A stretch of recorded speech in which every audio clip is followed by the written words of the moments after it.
Hello everyone. West Bengal পঞ্চায়েতে যে রিক্রুটমেন্টের শুরু হওয়ার কথা ছিল সেটা আজ থেকে শুরু হয়ে গেছে। লিঙ্ক অ্যাক্টিভ হয়ে গেছে। অনলাইনে ফর্ম ফিল আপ আজ থেকে শুরু হচ্ছে।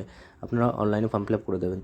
আর কী কী ক্রাইটেরিয়া লাগবে সেগুলো ডিটেলস একটা ডিটেলড ভিডিও একটা আমাদের চ্যানেলে আছে, সেটা একটু দেখে নেবেন। তো একবার বলে দিই, essential qualification citizen of India, আর must have passed higher secondary আর ডিপ্লোমা, মানে হলো হায়ার সেকেন্ডারি অথবা ডিপ্লোমা পাস করতে হবে। আর 6 মাসের একটা ডিজায়ারেবল কোয়ালিফিকেশান কী চাইছে, 6 মাসের একটা কম্পিউটার ট্রেনিং লাগবে।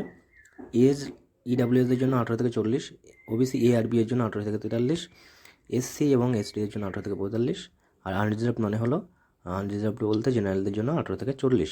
পে স্কেলটা এখানে দেওয়া আছে।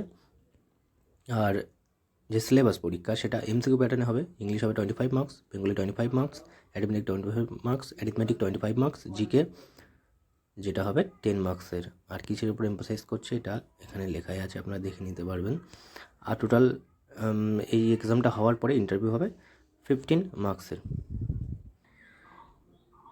এখান থেকে আপনারা যে ফার্স্ট রেজিস্ট্রেশনটা এখান থেকে রেজিস্ট্রেশন করতে পারবেন এবং এর লিঙ্কটা আমাদের এই ভিডিওর ডিসক্রিপশন বক্সে দেওয়া থাকবে। ধন্যবাদ।